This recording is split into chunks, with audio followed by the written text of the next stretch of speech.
Okay, that is.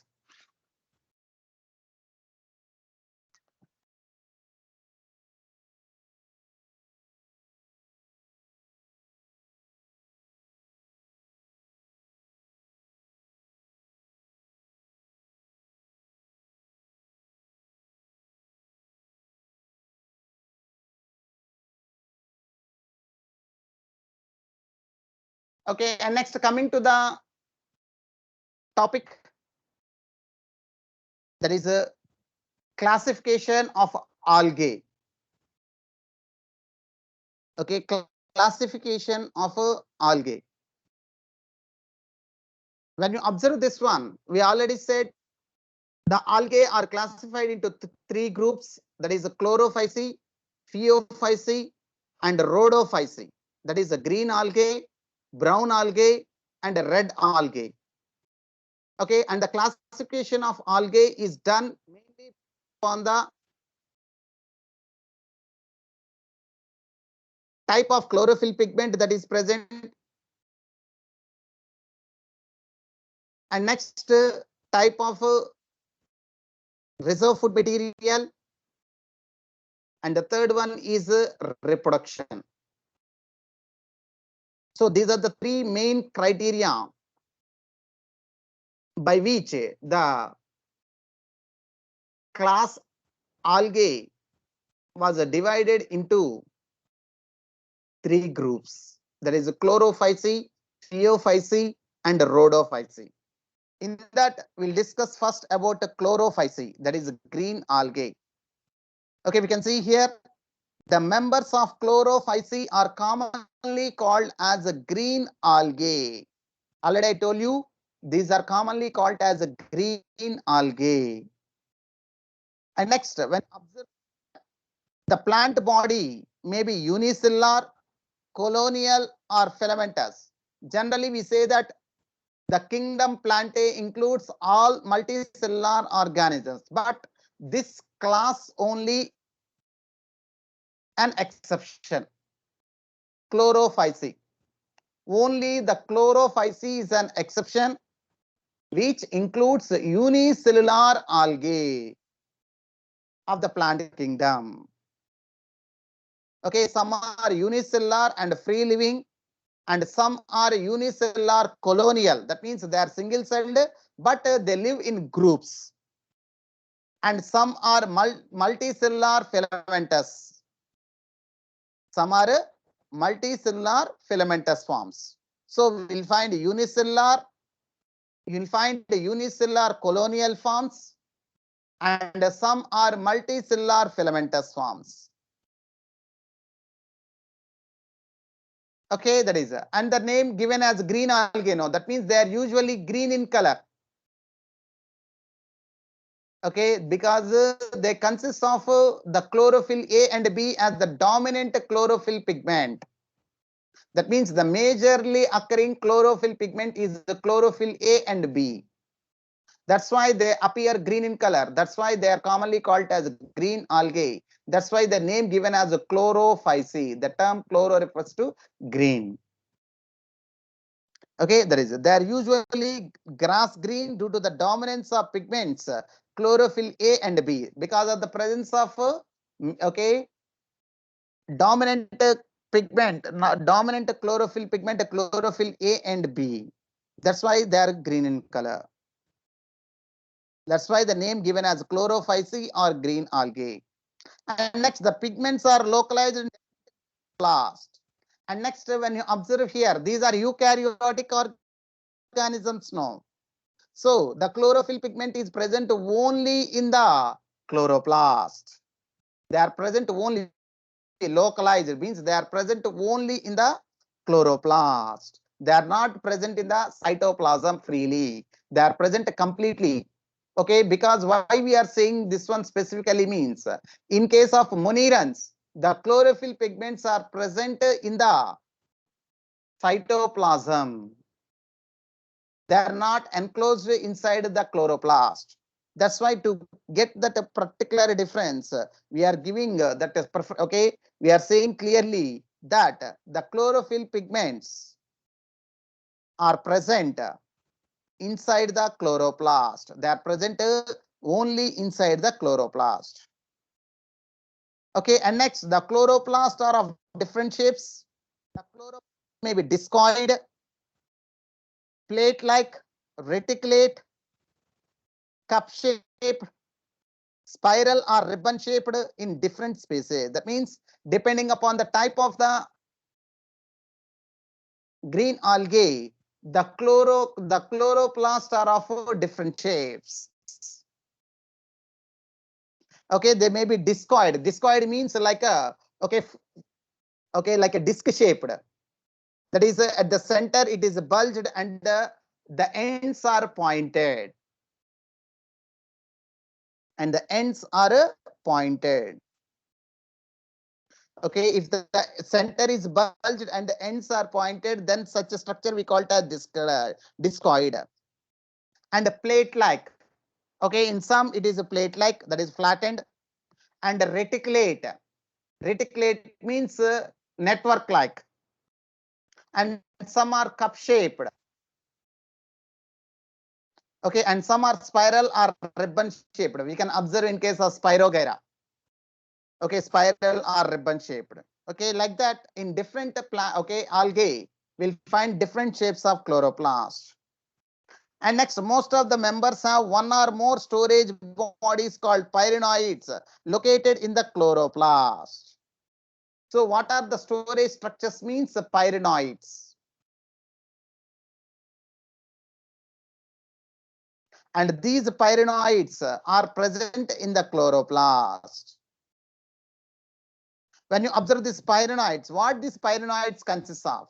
These pyrenoids contain protein besides starch. That means along with the protein, they also consist of starch. So what is the major storage substance means starch. Starch is the major storage of carbohydrate. Okay, and this starch is stored in pyrenoids, which also consists of protein.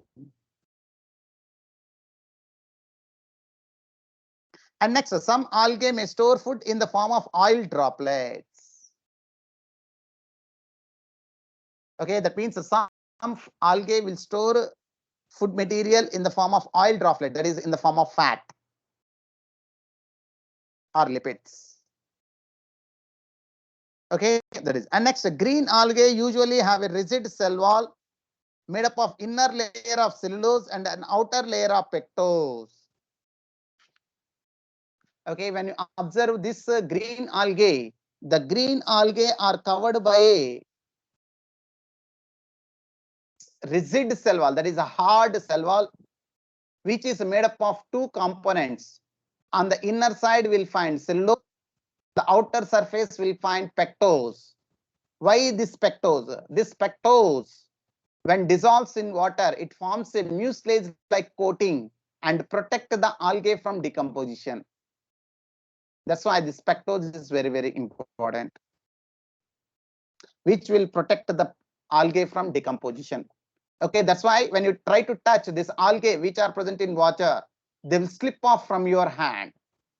Why? Because of that mucilaginous coat. That mucilage is developed because of the dissolve of pectose in the water. That's why the outer layer is consisting of this pectose.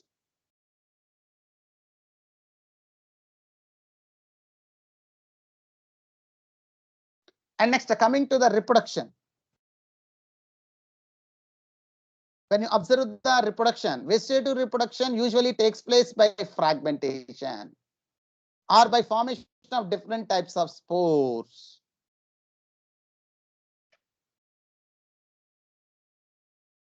Okay, when you observe the vegetative reproduction usually occurs by fragmentation because some of them are filamentous forms.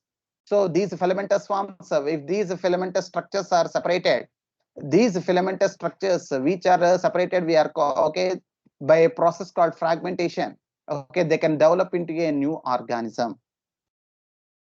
And some organisms also produces spores. Okay, different types of spores. And next, asexual reproduction is by flagellated zoospores produced in zoosporangia.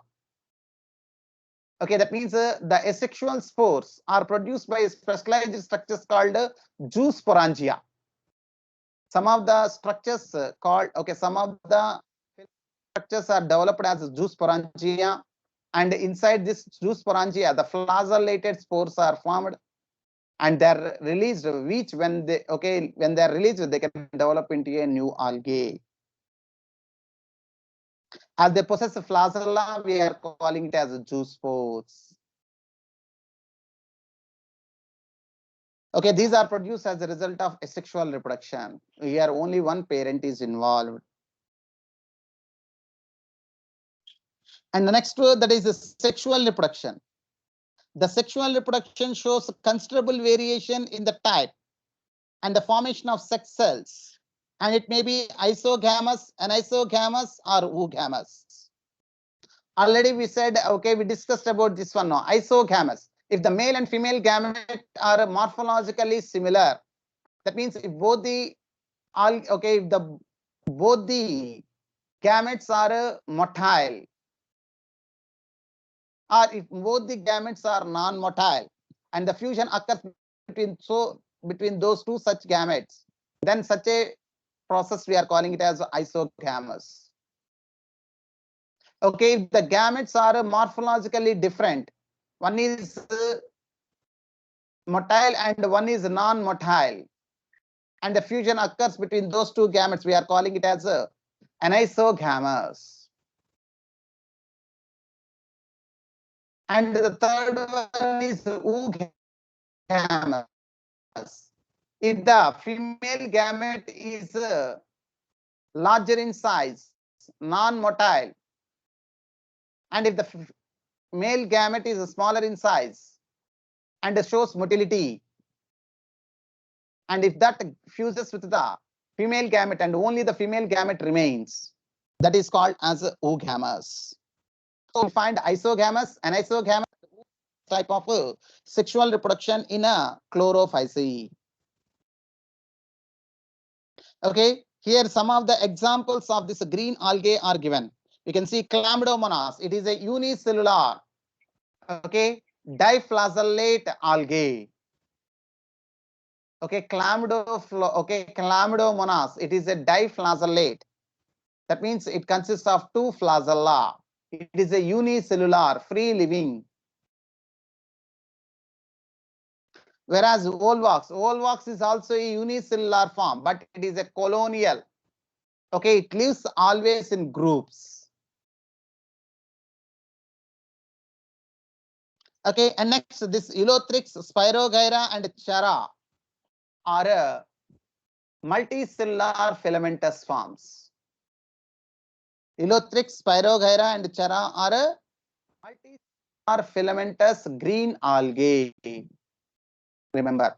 So this is very, very important. You have to remember very clearly the examples. They may ask in the NEET examination very clearly. Okay, they may give examples and they will ask among these which are unicellular, which are unicellular colonial, which are multicellular filamentous forms. So we have to select. Okay, they may give 3 or 4 examples and they will may ask you among this group which are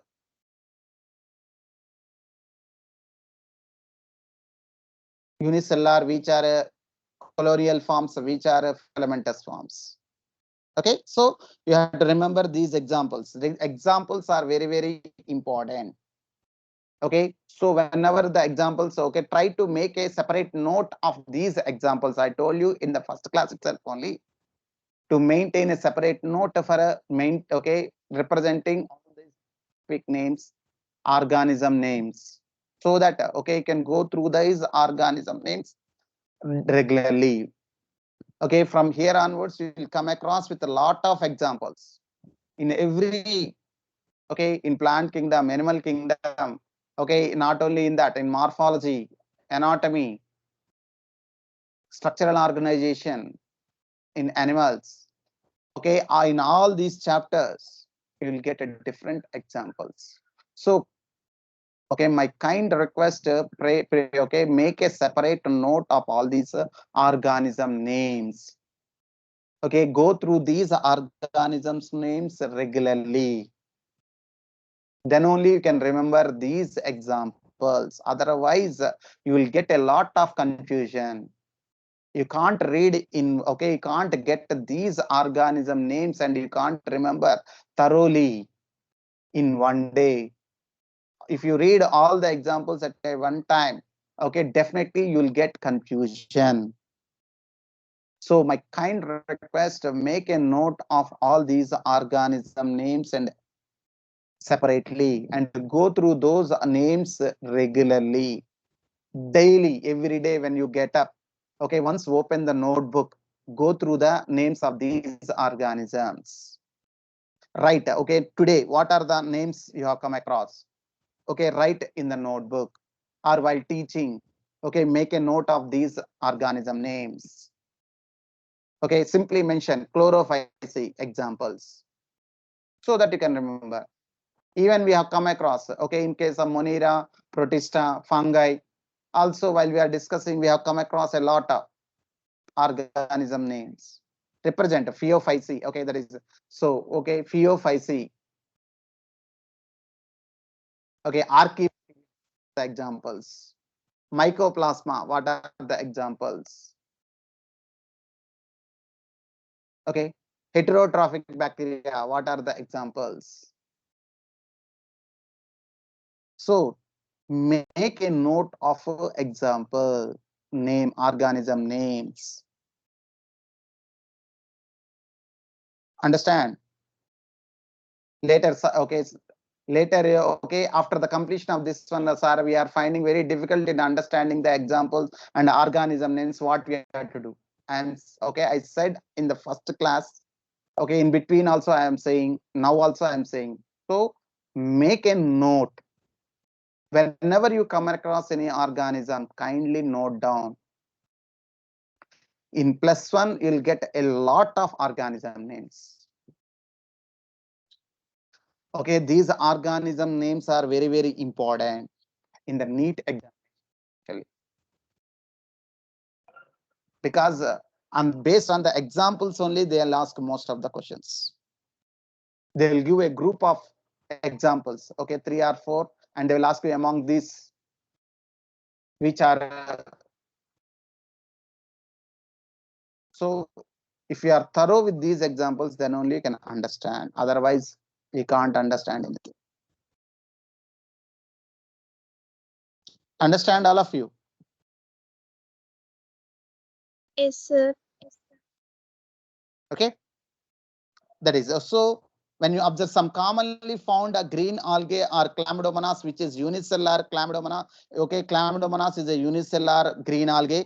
Volvox is also a unicellular but colonial form. Okay, Ulothrix, Spirogyra, and Chara are multicellular filamentous forms. Okay, okay, you can see some of the examples. You can see here it is given.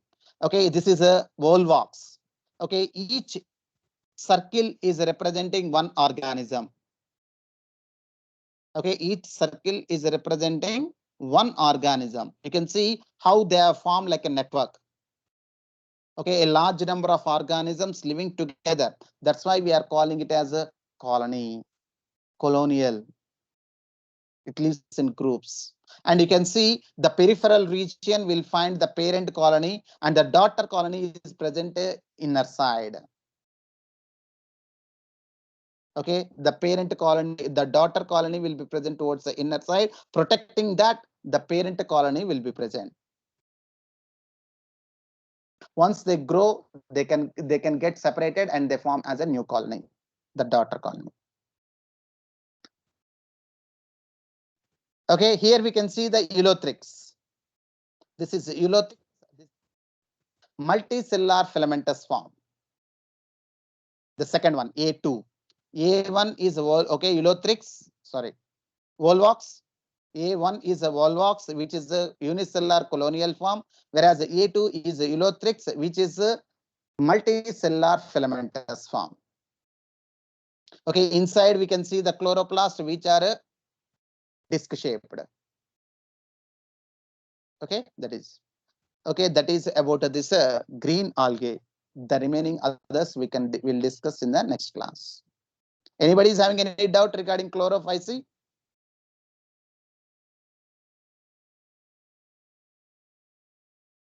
No, sir.